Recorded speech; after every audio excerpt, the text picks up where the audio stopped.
Wow. If that's not inspiring, I don't know what is.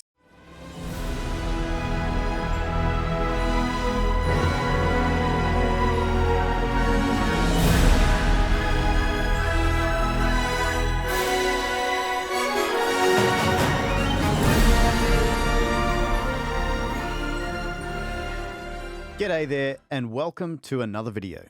And boy, do we have a doozy today. I am so excited to finally have a fully deep sampled violin section in one of the best rooms in the world, Abbey Road, with one of the best engineers in the world, Simon Rhodes. And I'm like a kid in a candy store right now. I've been sitting on this for a few weeks and I've been lucky enough to be able to fiddle around with it and play with it. And I cannot wait to be able to give you just a bit of a quick look inside this library.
Wow, that's pretty incredible. I mean, for inputting MIDI notes on a computer, this should not be allowed. But you have to admit there's something very incredible about the sound of orchestral instruments in Studio One at Abbey Road. And I've been trying to emulate this sound for quite literally years with all the other samples that I have. And I've come close, but not this close. And all I'm doing here is using Mix 1 from the Abbey Road Orchestra from Spitfire Audio, first violins. Crazy. Let me walk you through some of the cool things about the legato. There's a couple of different types here, and I'm not going to explain everything, but I wanted to show you some cool things that I thought were impressive. I'm mainly going to talk about this lyrical legato, which is very similar to the performance one. It's made up of a few different types of legato, actually. And if you actually look in the professional edition, you get to see all these separated out and you can create your own versions and hybrids of them all. But the main workhorse legato is called legato slurred. And this is quite a nice articulation that covers pretty much most phrases. And here's what it sounds like.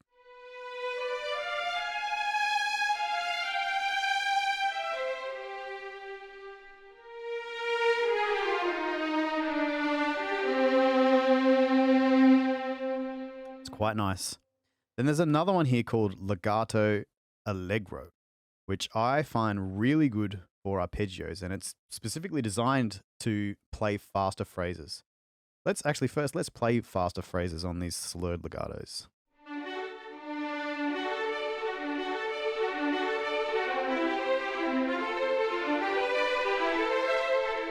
It holds up okay, but most of the other libraries that I play kind of tend to fall apart a little bit when you start playing around that speed.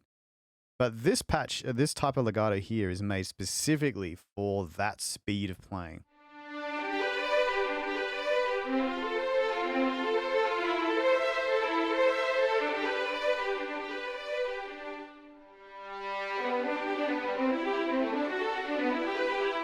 Here it just sounds so smooth, like it sounds like the players are playing a phrase in one motion.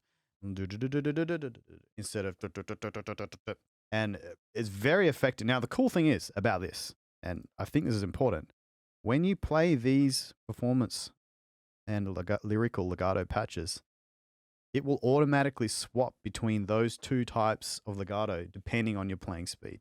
So you get the best of both worlds. Playing the slurs.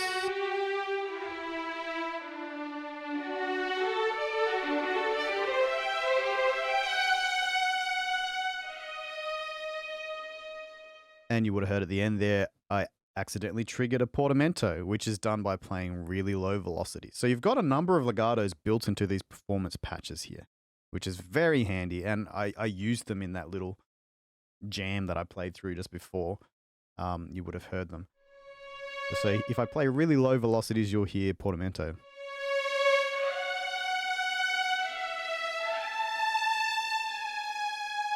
And it's a really tasteful, it's not like a, it's a really stylistic, idiomatic kind of type of portamento. And there's actually even a bit more flexibility in that if you go in and read the manual. But I'm not getting into that for today.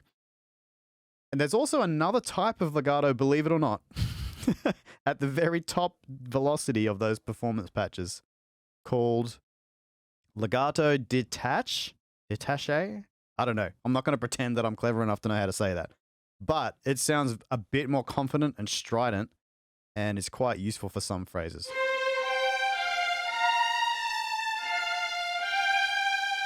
So you can hear the players are playing with a bit more intent and a bit more of an accent on each note, which is very useful. And that is accessed just by playing harder on these patches here. And the cool thing is that these are all balanced really well inside these performance patches. That they don't fight against each other. They work really well together. And the best part is you don't even really have to think about it at all. I mean, aside from thinking I want to trigger this, you don't have to struggle to make it work because it just works. Luke and all of the Spitfire team have really done an incredible job here. So let's do this. Let's try and go through all of them. Portamento. There's the normal slur. There's the allegro. And there's the detache. Amazing. One of the other things about these extended patches here is that the note beginnings are varied depending on how you play, which really helps with playability for different phrases. So if you just play a normal velocity in the middle, will just be a somewhat immediate but normal attack. If you play with a low velocity, there's a natural swell that's actually been recorded from a quieter dynamic into a louder one, which sounds really natural and nice. And then if you push hard, you get a beautiful hard attack. By the way, how good is the vibrato on these violins?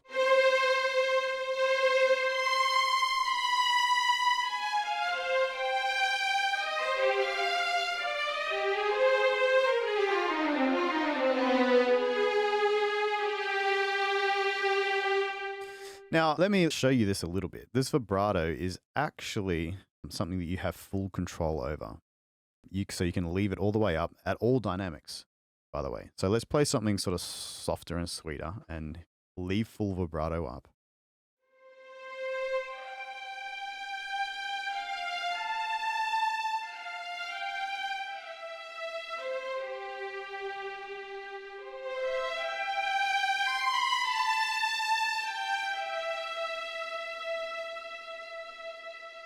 And you can hear even when you go low dynamics, the vibrato is still sweet and nice and is there.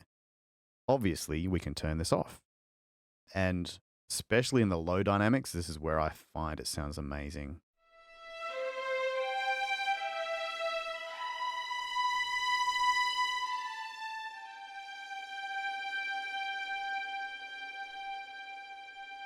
One of my favorite tricks, I think, to do is to right-click, learn MIDI CC, and I'm going to move my mod wheel. So now not only am I changing my dynamics of the patch, when the mod wheel goes up and down, it's also automatically changing the vibrato, which I find to be quite an idiomatic, natural way that string players will tend to perform.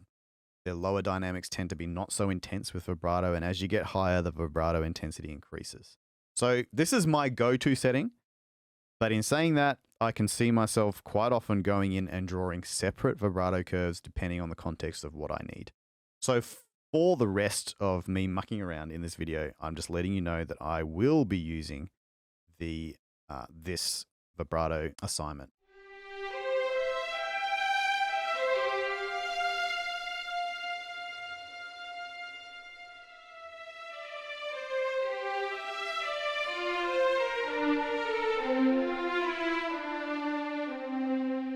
Another thing I'd really like to point out actually is this release slider. The Abbey Road room is incredible. It's also very large, and usually in an orchestral recording, you will have the room quite full of people. And it's quite surprising how much that affects the sound of the room. Obviously, when you're recording just a section, you're sampling a section like this, the room is not full of people because you do not want the noise of all the people moving around and sneezing and whatever.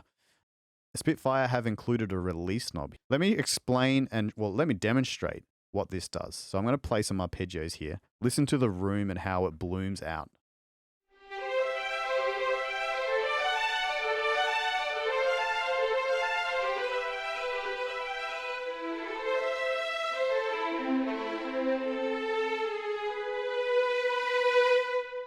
So that's very well captured in that it's exactly how that room would sound as these players are playing it. Let me aggressively turn this down and listen to the room now.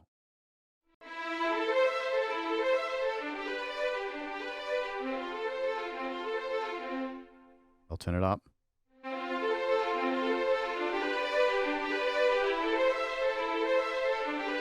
For me, it's quite a huge difference and a very important one. And I'm very excited they've included this here because by turning this down a little bit, what you'll hear is that the room decay tends to dampen a little more quickly. It's still there in all of its beautiful Abbey Road glory, but to my ears, it sounds more like what a full room would play, more akin to what you would hear in recordings of your favorite soundtracks, in my opinion. In saying that, though, having the option to leave this release on full, and by the way, this isn't just a release at the end of a note. These are releases, I can hear them working in between notes as well. So it's kind of like, okay, when I turn this down, I'm increasing the amount of people in the room. Almost. That's the way that I look at it. And I'll show you what it does with the short articulations in a little bit, but it's just as fun. So I tend to actually like this a little bit down, like this, because I find that when I'm doing fuller orchestrations, I'm wanting that full room sound of Abbey Road, which is still big, still has lots of dimension, but the tail just doesn't ring for quite as long.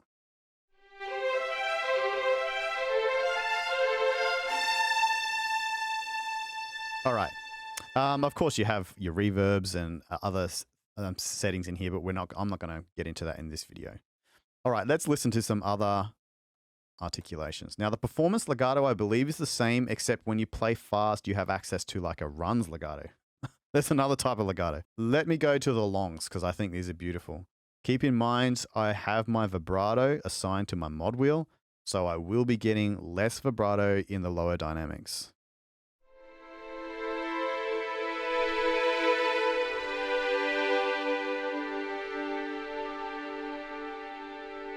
Now for articulations like this, I think I want all the room in all its glory.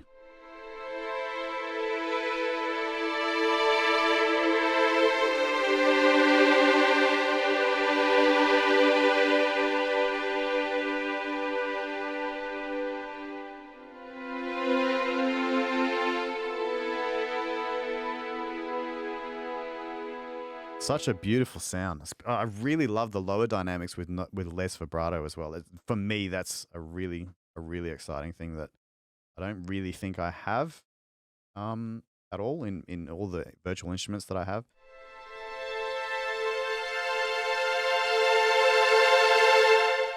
Same thing with these longs. If you play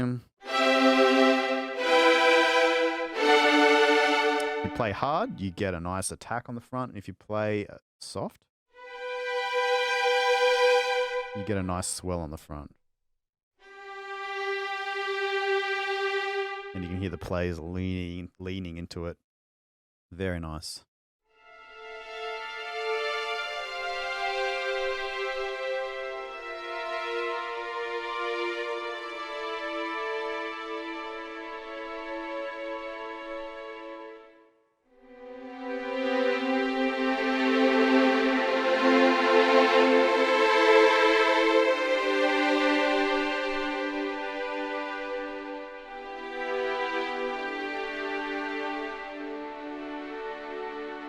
I find myself just wanting to play because it's such an inspiring sound. I'm not messing with any EQs or verbs or anything. The sound is just right out of the box. And the other interesting thing that I'm finding when I'm playing this library over the last few weeks is I really just feel like writing more simple things because of how beautiful it sounds. And I think that that's a real indicator for me whether a library is really amazing or not. Because quite often I find myself needing to double things, like I'll often double flutes on a violin line because I don't feel like the violin samples can hold up on their own. But whereas in this case, I find myself just getting lost and wanting to play really simple.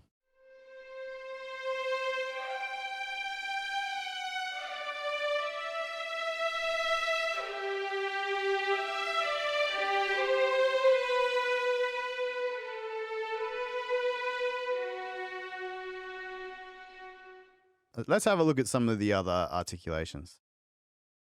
The Spitfire does this very well. They're flautandos.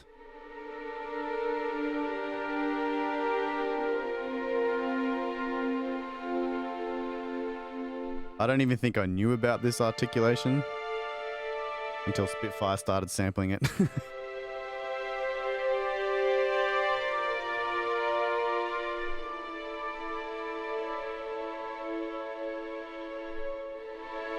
Beautiful. All right, short articulations. This is fun. We've got 4 types of shorts. We've got spicatissimo, which sounds very bouncy and quite almost aggressive, quite tight. I think people will like this one.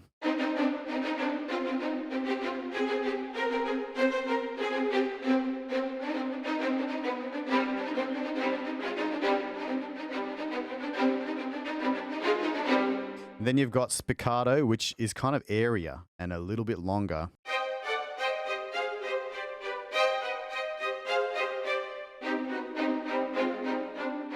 Compared to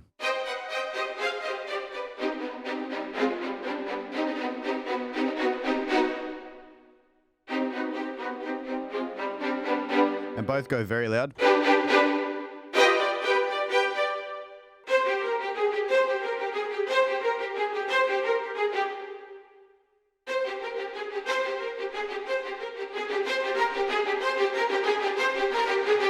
Lots of dynamics there. Great variation between these two. This is going to be extremely handy for making like convincing mock-ups of things. It's kind of fun to swap between both parts when you're playing in an ostinato or a phrase of some sort and seeing which one fits best. May even be a combo that actually fits best. And then you've got the staccato.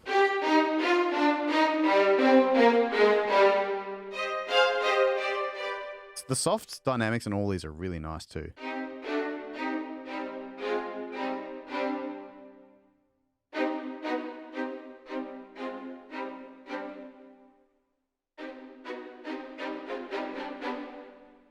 This one's so short, it's going to be really good for the, you know what I mean. And then you've got marcato.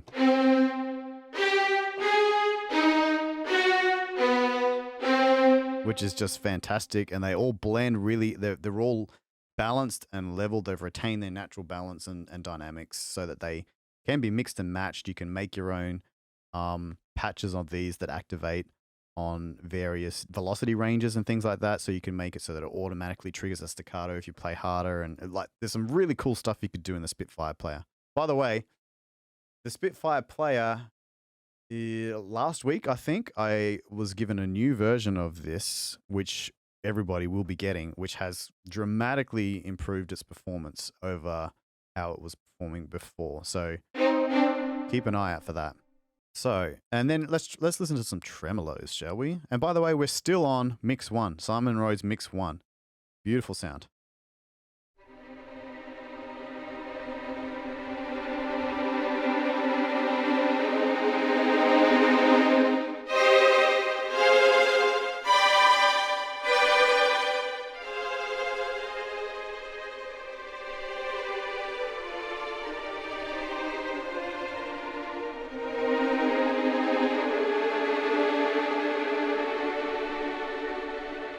I really love that tremolo sound. Very, very nice. And here's some harmonics.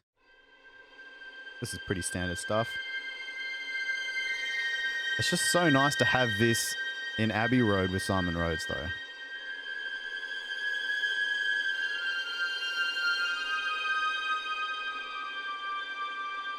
It just sounds right. And then you've got pizzicato.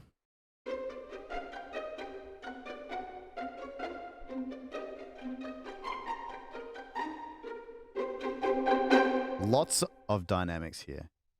And beautiful room flourish. Just listen to these dynamics, actually.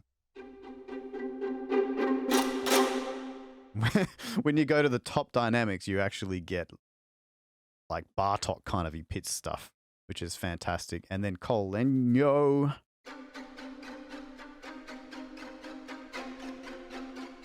Poor players wrecking their bows.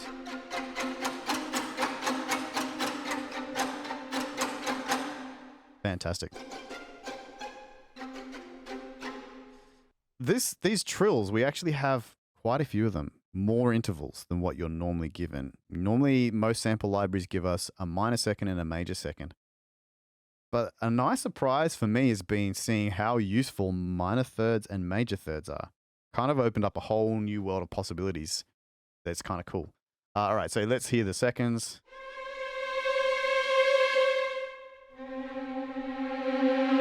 We know what they sound like. Fantastic. Just the sound. I just can't get over the sound. Minor thirds, though. This is fun. This is where the fun begins.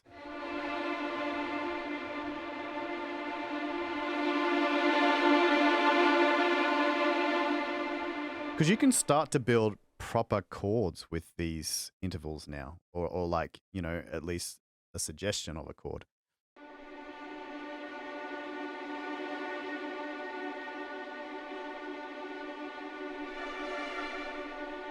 Let me go load up the legato.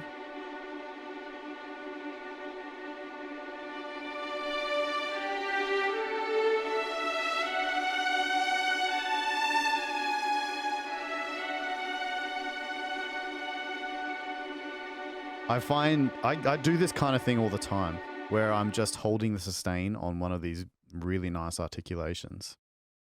And then I will swap to a legato and just get inspired. And I find these trill patches, especially like the major minor thirds, are perfect for that kind of getting in the mood, trying to do some improvisation, find some inspiration and a melody that sounds exciting to me. So if I play like a couple of notes here, on the major thirds.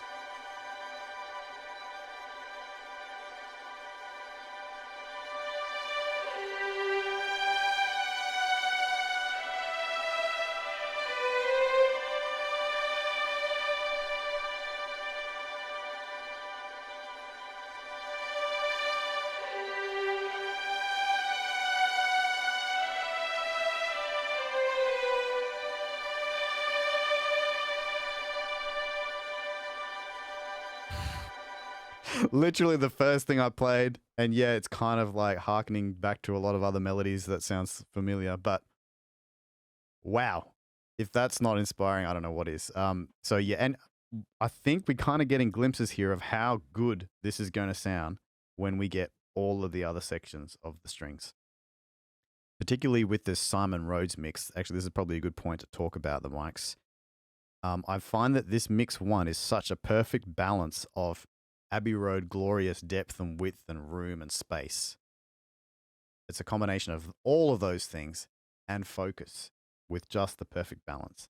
And I have a sneaking suspicion that when we use mix one across the entire section and then even further across the entire orchestra, magic's going to happen that doesn't normally happen. And so I cannot wait for that. But let's have a look at the mics really quickly here. Let me do it with some short articulations maybe so that it's a bit clearer. So here is mix one.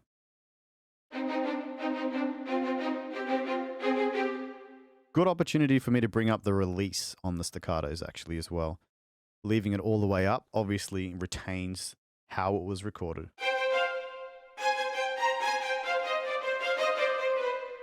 And I don't know about you, but I often find myself wanting to just dampen it, like a full room might sound a little.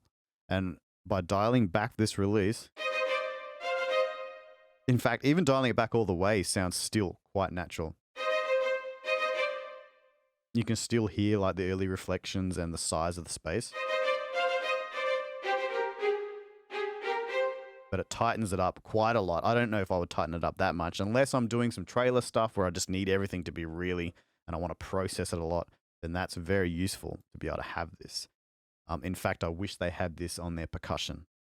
And please, Spitfire, please give us a release control on percussion. That would increase its usability by tenfold. So I'm super grateful that they've actually put this in because I've been begging for it for a while.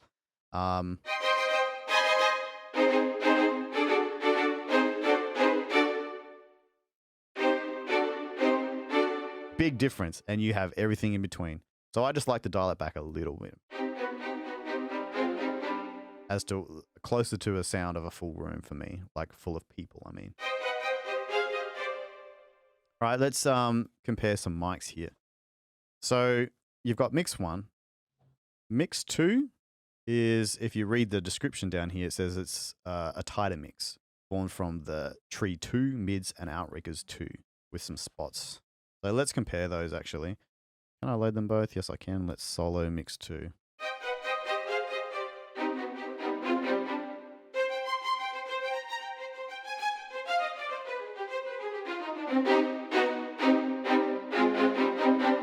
Actually a really nice sound as well.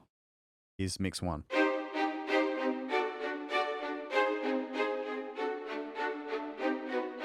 Mix 2.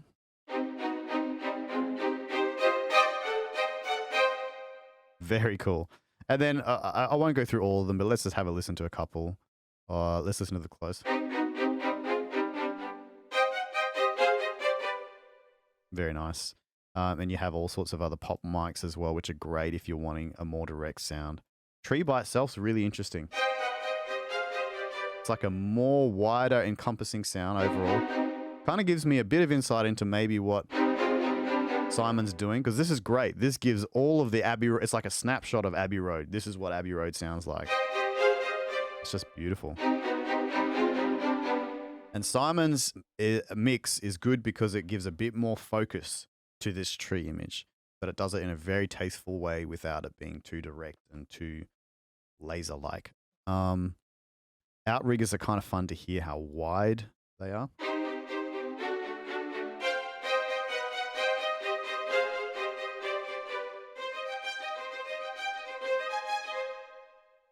And then you've got mics like the Mids.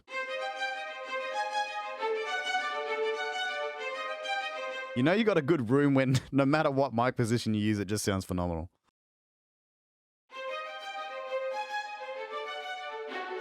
Well, a good engineer as well.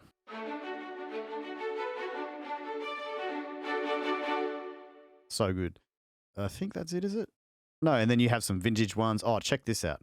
This section leader mic is a really cool idea.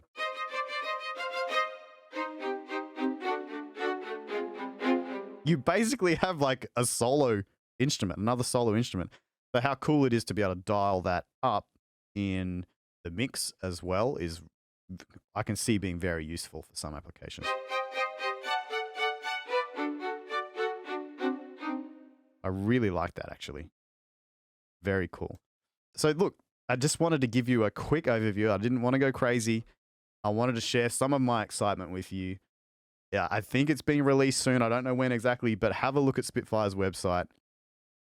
This is a good one. Cheers.